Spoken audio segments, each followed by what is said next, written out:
Bem-vindos mais uma vez. Hoje nós vamos falar sobre morcegos. O fantástico. É exato, o fantástico. O fantástico mundo da literatura, o fantástico mundo dos personagens obscuros, o fantástico mundo onde o imaginário, a ilusão e a criatividade da sua cabeça vai fazer você ser enganado. Por quem? Pelo próprio personagem. Nossa, não tá entendendo nada? Vamos desmistificar isso daí. A literatura fantástica. O fantástico. Do que? Um tipo de literatura onde a dúvida, onde o engano, onde a perseverança, a busca e também a métrica do personagem em desvendar algo é notória. A literatura fantástica ela traz grandes nomes aí que nós possamos conhecer. O mais famoso é Henry James. Ele criou A Volta do Parafuso, que em inglês é The Turn of the Screw, que contava a história de uma babá que foi contratada via carta, ou seja, já temos um personagem oculto aí, que já é uma grande marca da literatura fantástica. Ao torno aqui da aula eu vou explanar todas as marcas da literatura fantástica para você. E The Turn of Screw conta o quê? Qual que é a narrativa? Uma moça, ela é contratada como babá para ir cuidar de duas crianças numa casa longe da cidade, uma casa bem distante. E detalhe, quem a contratou ela nunca viu, ela não conhece. Ela foi contratada via carta, a pessoa soube que ela estava atrás de um emprego e a contratou por carta. Detalhe, a carta foi bem clara: você vai cuidar dos meus dois filhos e eu gostaria de fazer um único pedido. O personagem pede para a moça que ela não fale nenhum problema, que ela solucione todos os problemas. Quaisquer problema não é para ela relatar, é para ela solucionar. Estranho, né? Essa moça então ela vai para essa casa, ela vai lá ser uma babá e detalhe, acaba sendo uma governanta porque só tem dois funcionários trabalhando na casa e os dois funcionários viviam de cochicho pelos ali perto dos móveis, pelos cômodos da casa. Sempre ela pegava alguém perto do móvel cochichando, era o jardineiro e a moça que trabalhava na cozinha, e ela achava aquilo estranho. Ela era babá, ela era tutora das crianças, acabava ensinando as crianças, ela levava as crianças para o jardim, ela levava as crianças para passear, e os funcionários não tinham acesso às crianças, ficavam sempre longe das crianças. Daí, detalhe, ela começou a ver que as crianças riam, dava risada sempre às costas dela, sempre falando com alguém que ela não entendia quem que era. As crianças começaram a dialogar entre elas e olhavam às vezes para uma janela e ela olhava, não tinha ninguém, e as crianças, os dois irmãos ali sempre conversando. Era um casal de irmãos. Detalhe, no degringolar da trama, até que um dia ela desceu na cozinha para tomar um chá, estava com insônia, com aqueles pensamentos fortes na cabeça, e ela perguntou para a funcionária ali da cozinha, eles falam de uma tal pessoa que trabalha aqui, eu não consigo ver essa pessoa que trabalha aqui, onde que está esse terceiro componente que trabalha aqui, onde é que está essa pessoa? Enfim, até que a cozinheira fala: bom, essa pessoa que a senhora está procurando morreu. Aquilo foi um susto tremendo, pois as crianças sempre falavam desse personagem, falavam dessa pessoa que trabalhava lá como caseiro da casa, e essa pessoa já havia morrido. E detalhe, essa governanta começou a ver essa pessoa, via na janela, via perseguindo as crianças, até que perto do final da história ali o menino começou a ter várias atitudes estranhas, agressivas como se ele estivesse mesmo possuído, e nessa possessão aí, né, vista pela personagem, ela acabou matando ele ao tentar despossuí-lo ali, exorcizá-lo ali do que o estava atormentando, ou se estava atormentando, ou quem estava atormentando. Já que estamos falando de A Volta do Parafuso de Henry James, uma obra brasileira cinematográfica também inspirada na obra dele, muito boa, fotografia excelente, atores excelentes, chama-se Através da Sombra. Dá uma olhada só nesse trailer. Você vai ser a chefe da casa, vai ter toda a autonomia. Mas em hipótese alguma eu quero ser incomodado. Que flores lindas! Tô ansiosa demais pra conhecer tudo. Esse quarto não, dona Laura. Que tal depois de jantar você me mostrar todos os seus brinquedos? Se a senhora soubesse o que essa menina já passou. Seria tão bom se ele me visse aqui. Errou, não vai não. A professora antiga era boa. Ela não devia ter feito aquilo. O que foi que ela fez? Você tem muita saudade do seu irmão? Antônio chegará. Então você que é a nova professora. E você, Antônio? Prazer. Ele é tão danado assim? No fundo, ele é um anjo. Tem alguém consertando o telhado? O telhado não tá quebrado? O homem aqui na janela. Ele era alto, forte, usava uma capa comprida. Parece o Bento. O antigo capataz da fazenda morreu faz 1 ano.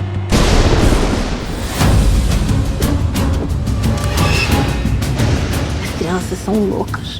A senhora ainda não se acostumou com a fazenda, com os barulhos que tem aqui. Então sou eu que tô louca? Antes de sumir, Dona Isabel também ficou assim. Eles estão fora desse mundo. Não pertencem a mim nem a você. Pertencem a ele e a ela. Você não me mete medo! A senhora tá vendo coisa que ninguém vê. Vale muito a pena conferir. E o melhor, é uma obra nacional. Fica isso, A Volta do Parafuso é um livro magnífico de Henry James, escrito numa época também magnífica para a idade dele. O que a literatura fantástica ela agrava hoje em dia? Nós temos Harry Potter, temos O Senhor dos Anéis, são os mais famosos, temos aí temos Brumas de Avalon, temos a série Crepúsculo, temos... Isso é literatura fantástica, são clássicos, né? E essa é a literatura fantástica moderna. Uma literatura fantástica mais moderna com alegorias.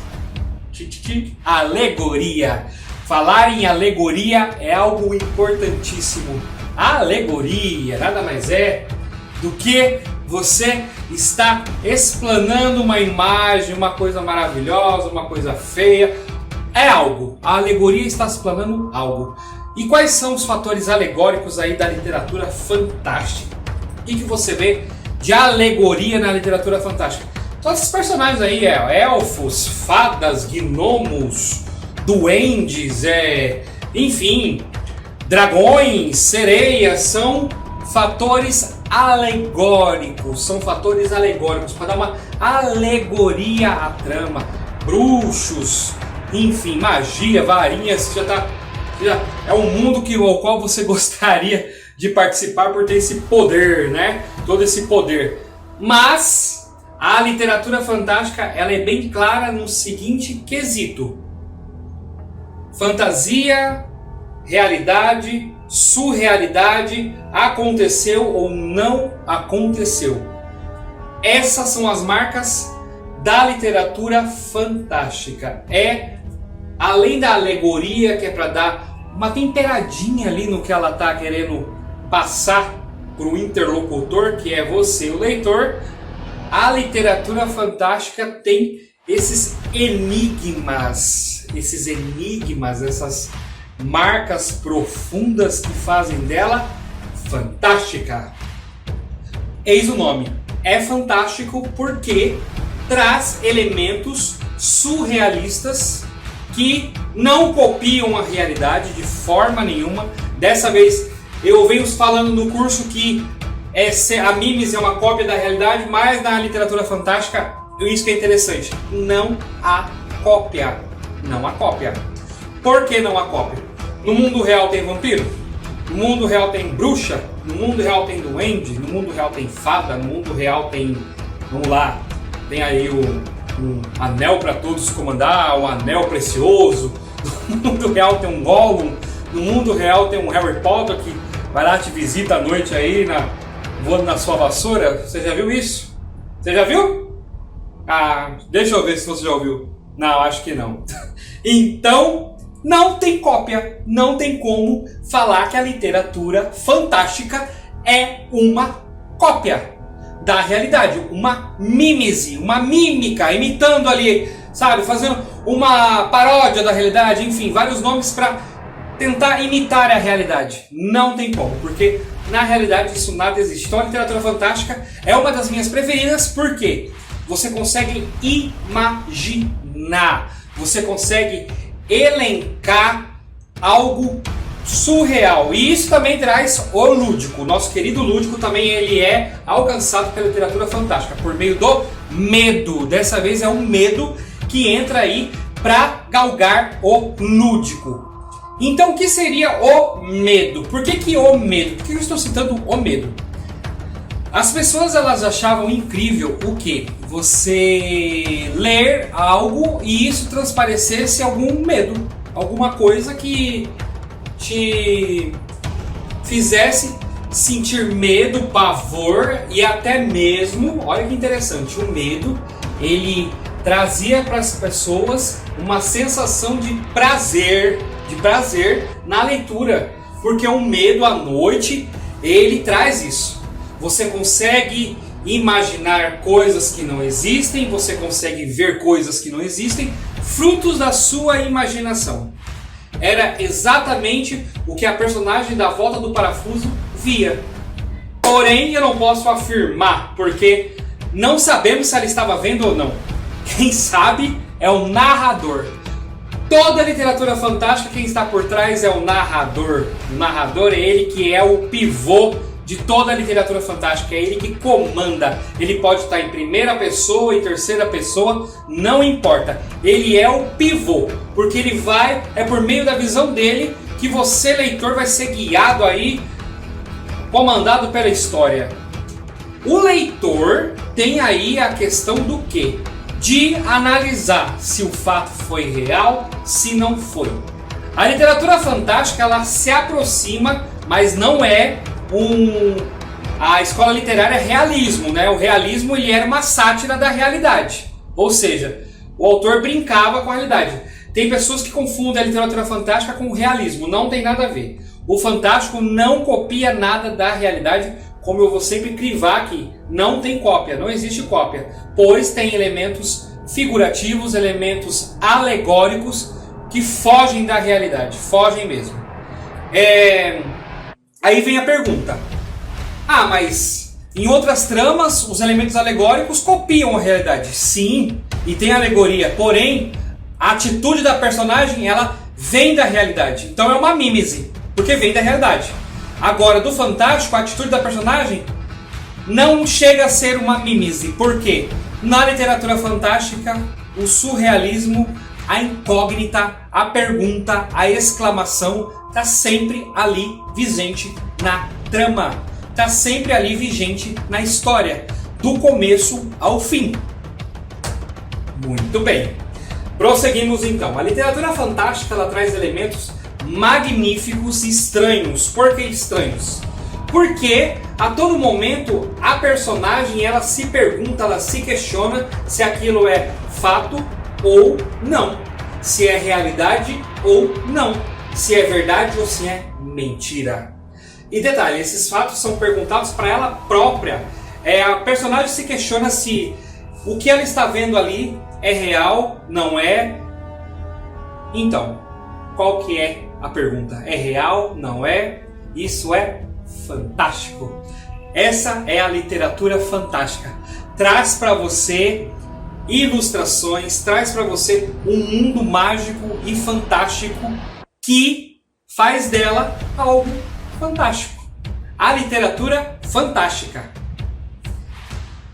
Mas, pensando bem, se você for analisar o que as personagens estão vendo ou estão imaginando, também leva você, ao leitor, a crer que a versão da personagem é real ou fictícia.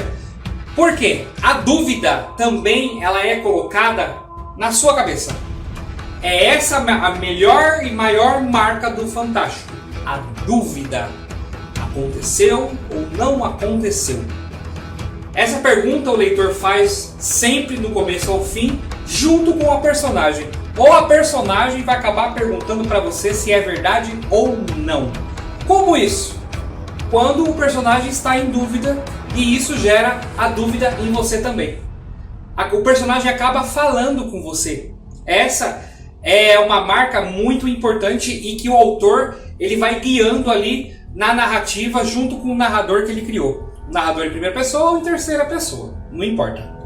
O importante é que essa marca fantástica, ela contrasta o quê? A dúvida. A dúvida ela é sempre contrastada, ela é sempre enaltecida, ela é sempre falada no Fantástico.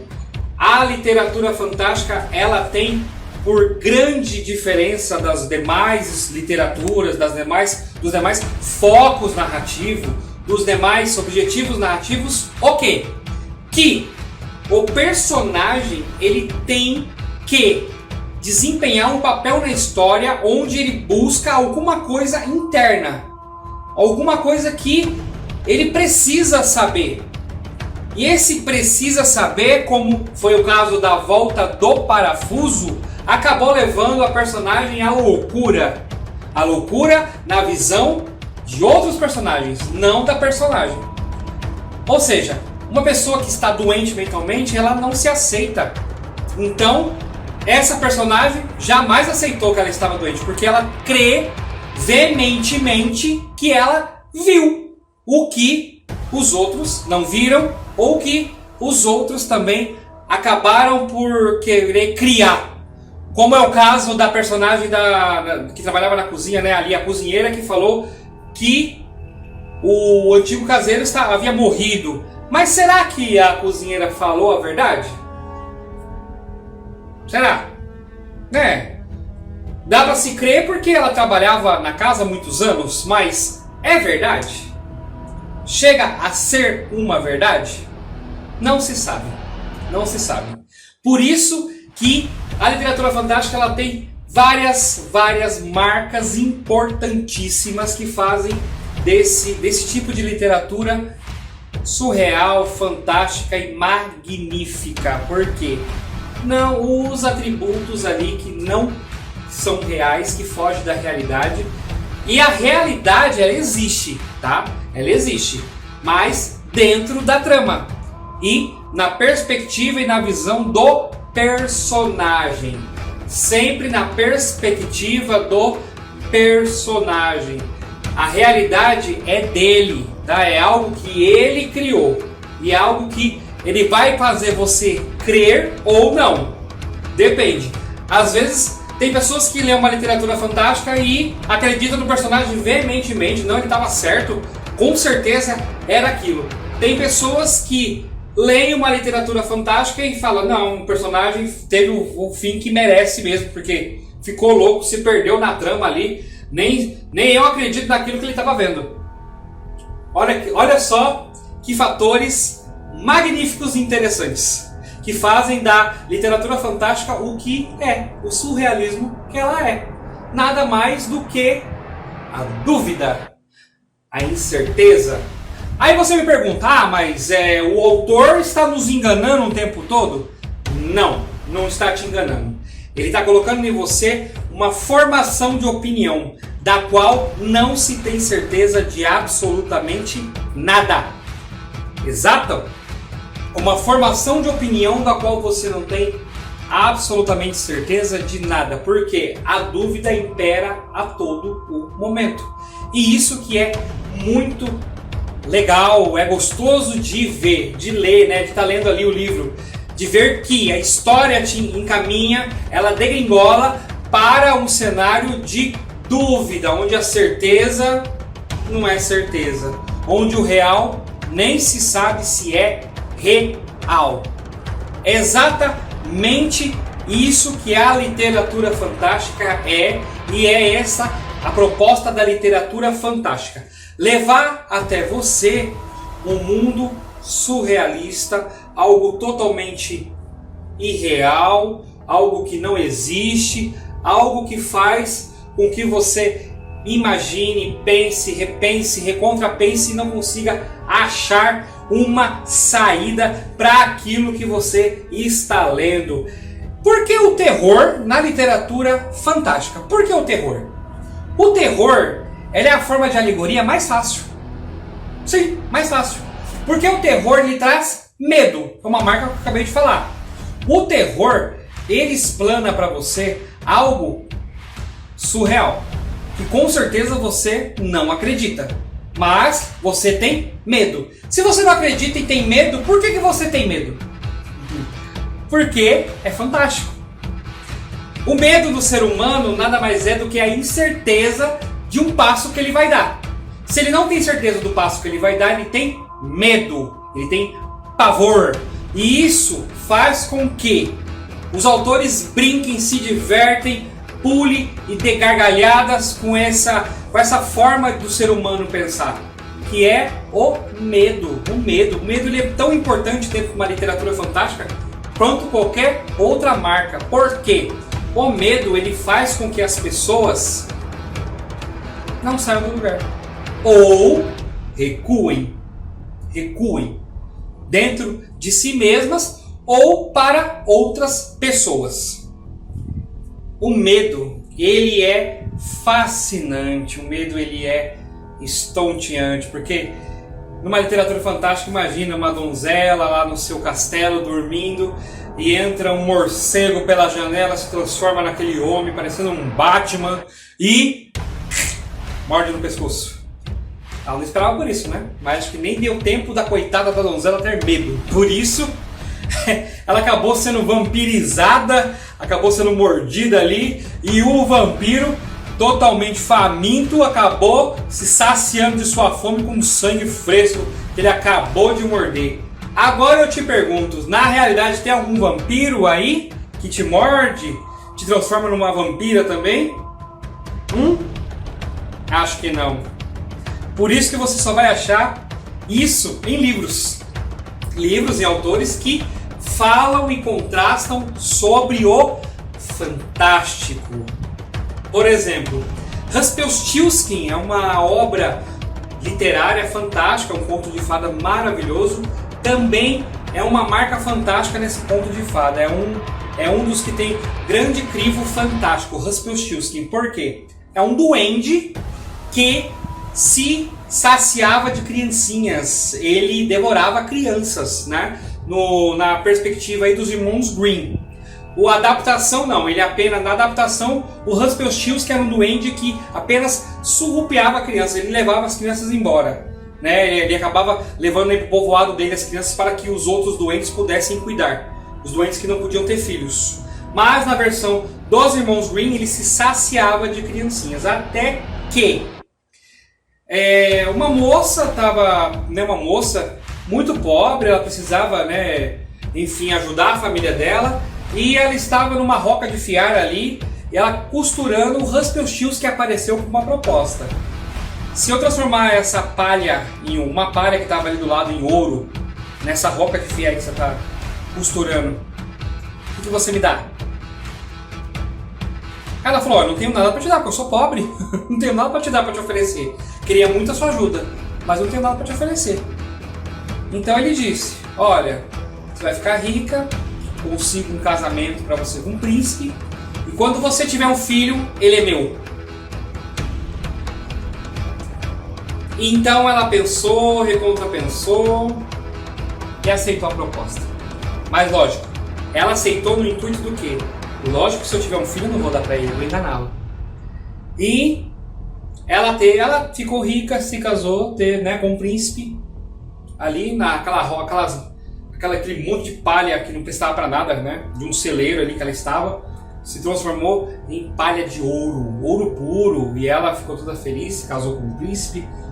ou seja, herdou dotes e conseguiu se casar com um príncipe, teve um filho, foi morar no castelo, uma vida maravilhosa. Até certa madrugada, quem chegou para cobrar o filho? Rumpelstiltskin. Só que detalhe, eu tô falando o nome dele, na história ele não fala o nome dele, ele não fala. As pessoas tinham que descobrir qual era o nome dele. Se você não soubesse qual é o nome dele, ele surrupiava seu filho. Como as pessoas, pelo desespero, não conseguiam entender o que ele falava e qual que era o nome dele, nem sabiam onde ele vivia, acabavam aí perdendo seus filhos porque ele roubava. O que aconteceu? Essa moça, ela disse, me dá um prazo. Não, eu vim buscar o seu filho, que foi o nosso combinado. Me dá um prazo, eu só preciso de um prazo. Ele já estava acostumado porque era o que as pessoas sempre pediam. Assim, quando chega a morte também, as pessoas pedem um prazo. Só que a morte, infelizmente, ela não dá trela, ela te leva.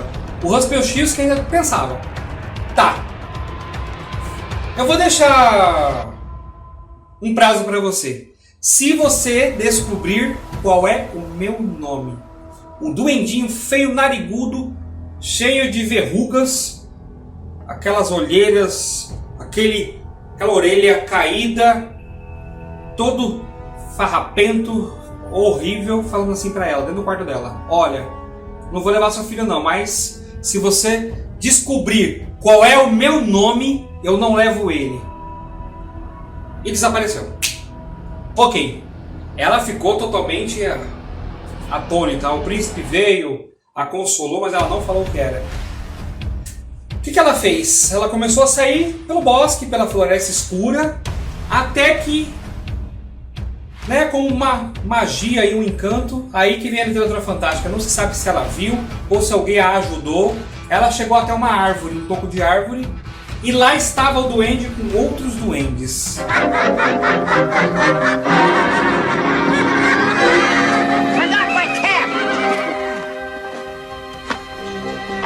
Good night, Rumpelstiltskin.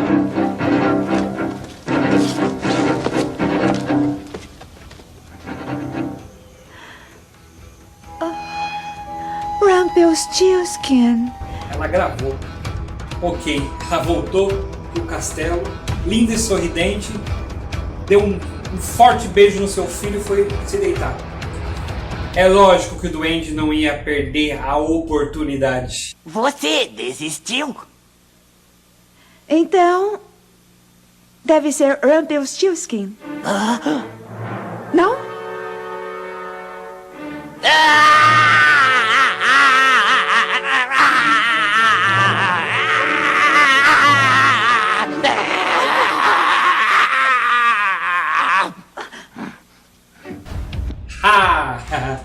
Pensa no duendinho que ficou louco da cabeça.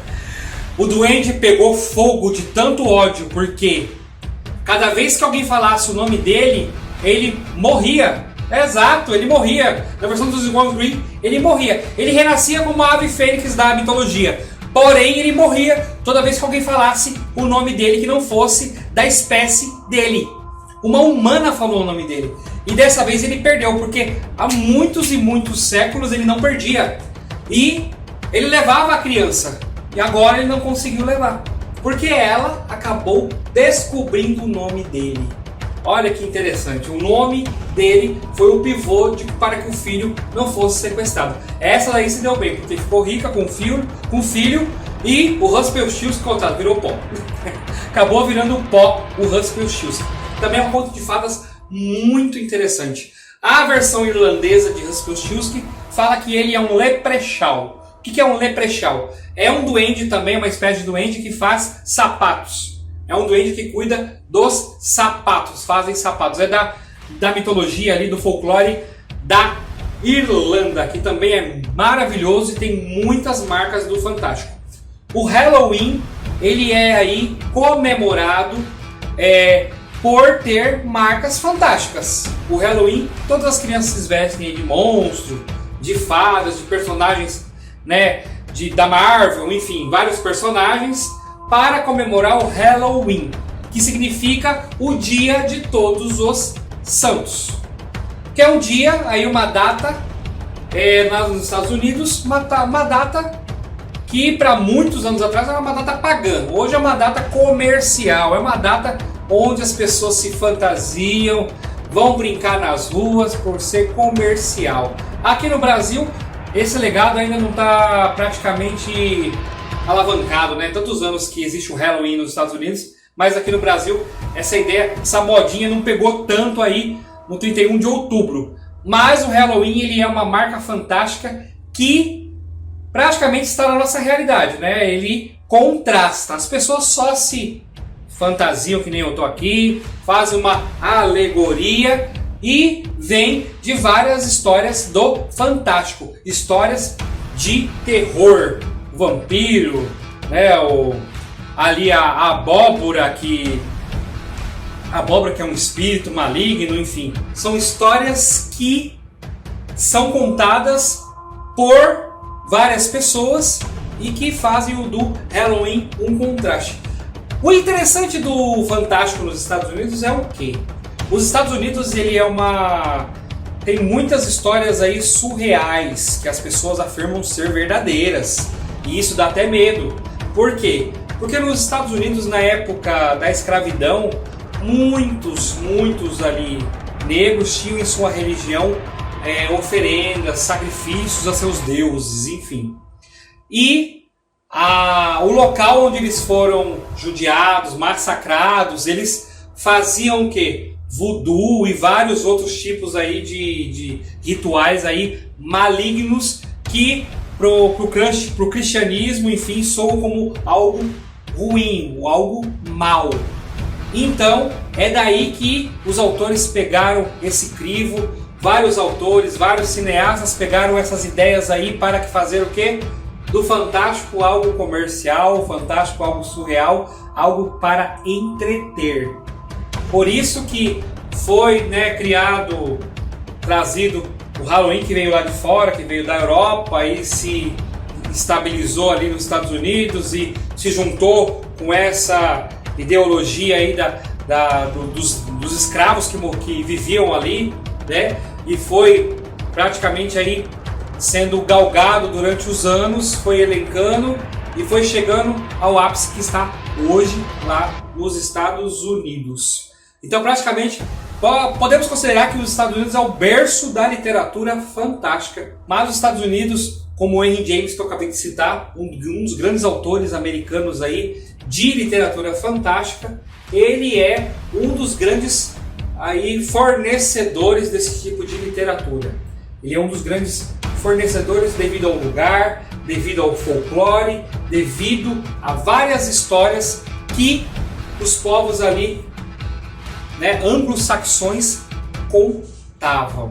E detalhe, vale crivar que o conto, quando ele é falado, ele sempre vai ter uma metamorfose, ele sempre vai ser contado de forma diferente. Agora, quando vira livro, infelizmente, toda a ideologia muda. Meus caros, essa foi a literatura fantástica, a surrealidade, a dúvida, a exclamação, o pavor, o medo, aquela ansiedade do que vai acontecer e principalmente do que não vai acontecer ou daquilo que você imagina. Você como leitor e também como o personagem. Como o personagem ele vai reagir à história. Essas são marcas da literatura fantástica. Lembrando que a literatura fantástica faz uma alegoria da realidade, não faz uma mímese, tá? Jamais ela imita a realidade. Ela faz uma alegoria. Ela faz o quê? Ela cria personagens que jamais existem na realidade para entreter, para trazer mais medo para você. Pois o medo também é uma das marcas fidedignas ali da literatura fantástica. O medo é uma marca real da literatura fantástica. É ele que contrasta todo tipo de literatura e todo esse surrealismo que eu acabei de falar. Muito obrigado. Essa foi a aula de literatura fantástica dentro da literacia.